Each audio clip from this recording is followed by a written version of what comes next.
Bonjour mes amis leaders, c'est Rachel Degg, formatrice en leadership, spécialiste en potentiel humain et coach de courage. Bonjour et bienvenue à cette série au sujet du leadership de soi. On tire inspiration du livre de John Maxwell, Les règles d'or du leadership. Chapitre 15. Le leader se démarque dans les temps difficiles. John nous partage qu'au début de sa carrière comme leader, il essayait de plaire aux gens plus que les mener. Il cherchait l'approbation avant tout. Ceci est plus facile à gérer lorsque les choses vont bien. Mais en temps difficile, lorsqu'on a des décisions éprouvantes à considérer et que le leader doit prendre position, plaire à tous devient une tâche impossible, une stratégie de leadership faible. Prendre position sur un sujet chaud peut nous mettre à jongler les pour et les contre pour longtemps. John nous propose que la première bataille dans ce processus de prise de décision se fait à l'intérieur de soi avant de faire face aux gens externes. Si on ne réussit pas à avoir la paix, la fortitude interne, il nous sera difficile de plaider sa cause, expliquer sa décision ou d'influencer les autres par la suite. Comment s'y prendre? Voici une approche que j'ai déjà partagée fréquemment. Avez-vous une liste de vos valeurs ou un ensemble de normes qui est relatif à votre endroit de travail? Vous pouvez avoir une liste pour vous personnellement, puis une deuxième pour votre endroit de travail.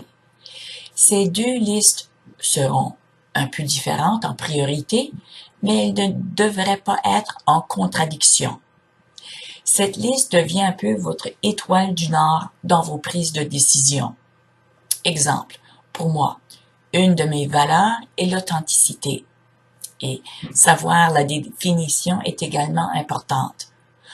Authentique n'est pas d'être égoïste et de faire qu'est-ce qui me plaît.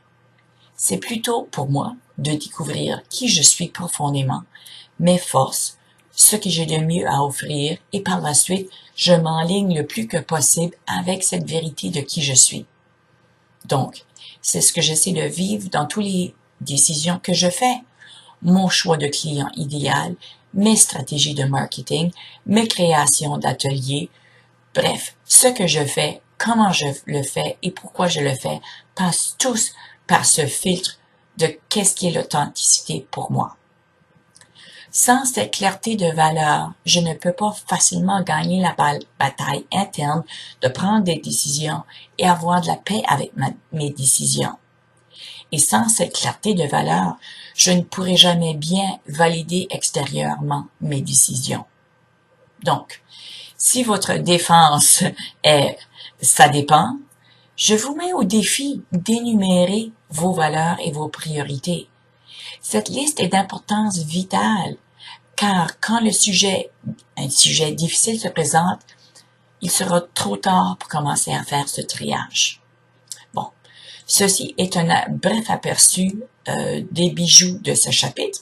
Si le sujet vous interpelle, vous intéresse, vous voulez en savoir plus, eh bien, excellent. La conversation se continue en groupe via mon programme de succès. Je vous invite à vous inscrire via mon site web à panache-courage.ca. Faites partie d'une communauté de croissance qui mise l'excellence et le succès. Donc, d'ici à la prochaine fois, comme toujours, je vous souhaite bon leadership de soi, bonne prise de décision et à la prochaine. Salut!